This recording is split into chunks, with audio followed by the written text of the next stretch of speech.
Dapatkan hadiah wang tunai terkumpul RM10,000 Malaysia sepanjang siaran langsung bersama kami mengikut terma dan syarat. Kita jumpa nanti. Pegang jawatan bukan bukti kerajaan Melayu Islam.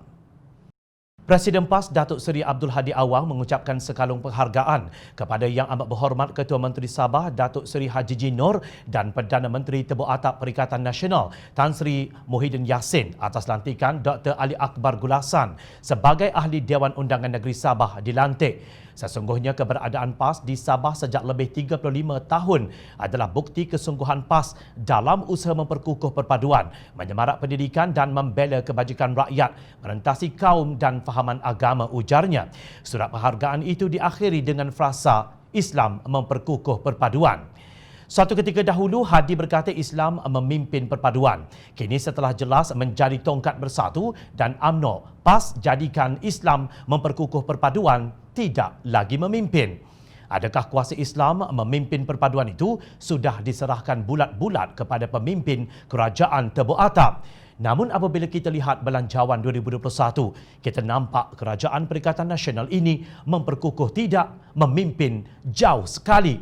Jika kita undur sedikit ke belakang, di peringkat dasar kita dapati peruntukan untuk jasa yang diberikan baju baharu iaitu JCOM. Sekolah tahfiz dan insentif subsidi upah untuk industri kecil dan sederhana jelas menunjukkan kepincangan pada retorik Islam memperkukuh perpaduan itu. Sementara itu, Ahli Parlimen PAS menekur membisu ketika isu ini dibangkitkan oleh Ahli Parlimen Amanah dalam perbahasan di Parlimen.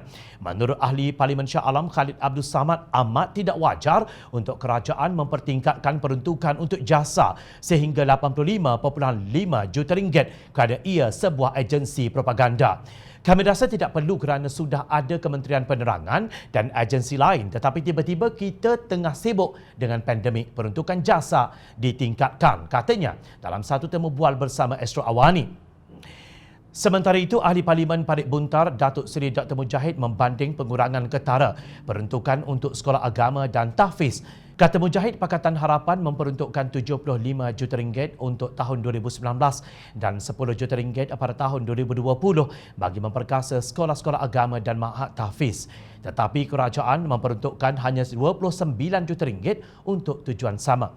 Ahli Parlimen Pokok Sena pula, Datuk Mahfuz Omar membidas Kerajaan Perikatan Nasional kerana gagal meneruskan program insentif subsidi upah kepada syarikat-syarikat IKS bagi memastikan para pekerja tidak diberhentikan. Ini merupakan sesuatu yang harus dilihat oleh pihak kerajaan bagaimana untuk memastikan supaya kita memperuntukkan kadar subsidi upah itu untuk mengekalkan pekerjaan ini pada kadar yang lebih tinggi. Sebab kalau dilihat pada yang peringkat awal dulunya ialah dia membayar 1,200 mula-mula dulu kepada semua sektor.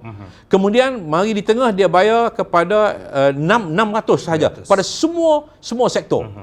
Sebelum ini, kerajaan memperuntukkan subsidi upah sebanyak RM1,200 untuk setiap pekerja kepada semua sektor syarikat IKS bagi memastikan mereka tidak diberhentikan kerja. Difahamkan jumlah syarikat yang telah menutup operasi sejak Perintah Kawalan Pergerakan PKP sudah mencecah 60,000 syarikat yang melibatkan lebih 1 juta pekerjaan. Ahli Parlimen Sepang Muhammad Hanifah Maiden pula membangkitkan subsidi elektrik oleh Kementerian Tenaga dan Sumber Asli yang diturunkan dari RM140,400,000 semasa pentadbiran Pakatan Harapan kepada RM80 juta. Kononnya mereka adalah Kerajaan Melayu Islam, sindir Hanifah. Tidak ketinggalan Ahli Parlimen Kuala Selangor, Datuk Seri Dr. Zulkifli Ahmad mempersoalkan mengapa peruntukan untuk menaik taraf pejabat Menteri Perusahaan Peladangan dan Komoditi yang juga ahli Jawatan Kuasa Kerja PAS Pusat mencecah RM23.8 juta. Pengarah strategi amanah itu mempersoal jumlah peruntukan itu memandangkan hanya RM200,000 diperuntukkan bagi projek dan program pembangunan kepakaran peladangan dan komoditi. Sementara itu, frontliners yang berjuang menentang serangan COVID-19 hanya mendapat bayaran one-off sebanyak RM500. Itulah perjuangan PAS tatkala rakyat sedang dalam kesusahan. Tuan-tuan, terbukti bahawa memegang jawatan bukan bermakna Islam sudah memperkukuhkan perpaduan. Jika ketidakadilan yang terbentang di depan mata didiamkan.